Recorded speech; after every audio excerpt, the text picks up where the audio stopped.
Hey guys, it's Rob with Strategy Simple, and today we're going to talk about a topic that is pretty critical when it comes to business, and any business for that matter should be collecting data. Everybody talks about data being king and key and all these other things, but honestly, data's pretty important. So I thought what we would do today is I'm going to go over kind of a real quick overview on what are the two primary types of data. And again, this may be really basic for some of you, but I always like to start there. And then we're going to go through the different types of data that you should be collecting and why, and then how you can get started. So there's really two primary types of data, right? There's qualitative data, which is really categories of information. And then there's quantitative data, which is numerical, right? For what we're going to talk about today, we're really going to talk about qualitative data, and it's really related to helping you with organic growth for your business.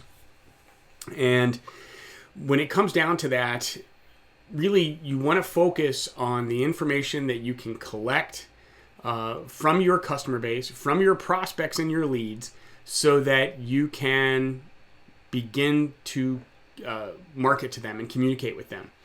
One of the challenges that I see is most organizations are doing a terrible job at building their list. And when I say their list, it's going to go back to that qualitative data, right? So what am I talking about? Their name, their email address, their mobile phone number, their regular phone number.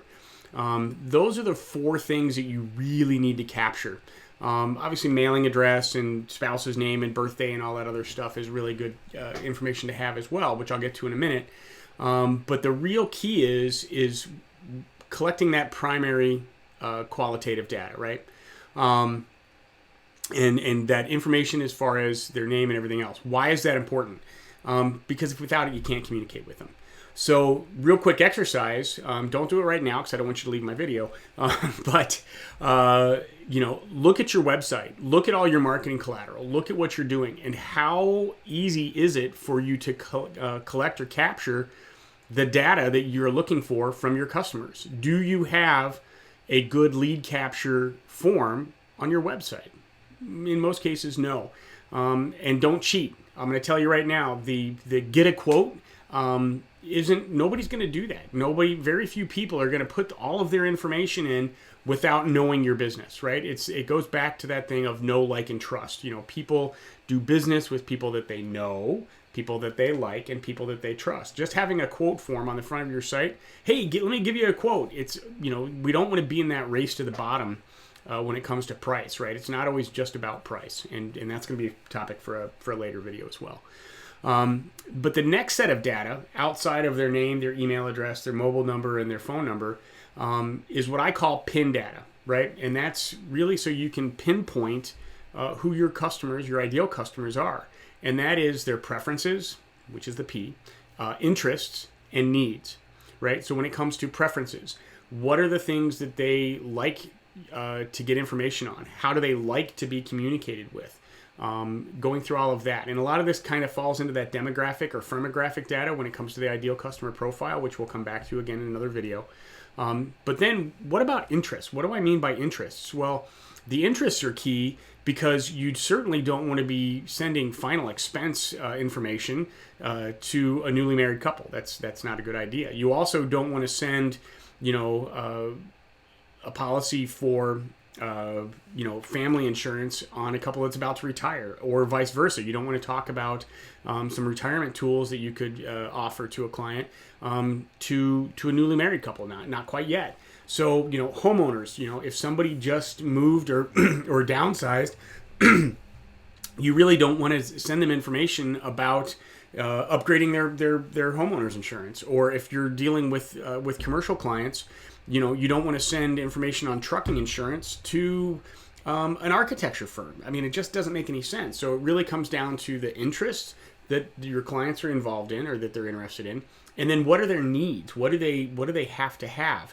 There's basic stuff that you want to offer your clients, but then there's the stuff that they really should have that that they should have, And that's where it comes into, that information. So when it comes to pin data, again, think about that pinpoint, right? That's why I call it the pin data. So for preference, interest, and need. Okay. Why is all this important? Why do you really want to build a list?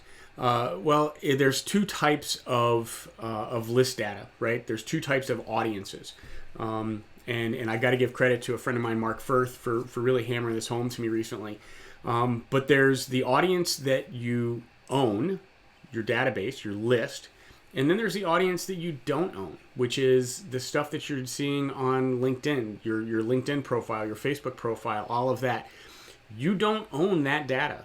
You don't own the information. So you could get kicked off of LinkedIn or Facebook or YouTube or any of those, and all of the connections that you've got there are gone. You don't get another chance.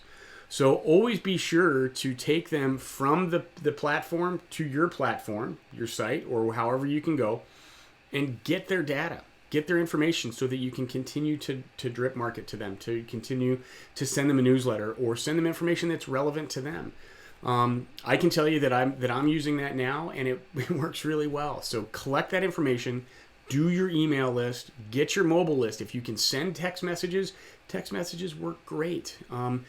And then you can also push them back to your social profile. So don't think just because you pull the data off, that's the only way you can talk to them. You want to collect their information. But if you wanted to do a LinkedIn Live event, you wanted to do a webinar, you wanted to do an event, perhaps you're doing something for a charity organization or something like that, you have to be able to get that information out there. So again, that's really where we wanted to talk about today. Data is key. You have to collect it. Again, qualitative and quantitative, right? So those are the two primary things, and there's other pieces inside there. We're not going to go into that. But then look at, from a qualitative focus, looking at building your list, getting their name, their email address, their mobile number, and their phone number. And then finally, the pin data, preferences, interests, need. Okay? That's all I got for today, guys. I hope you enjoyed it. I hope it was somewhat useful. And if you like this, follow me, connect with me. If you have any questions about how you could use this in your business, obviously you can reach out to me here as well. And that's it. We'll talk with you soon. Thanks.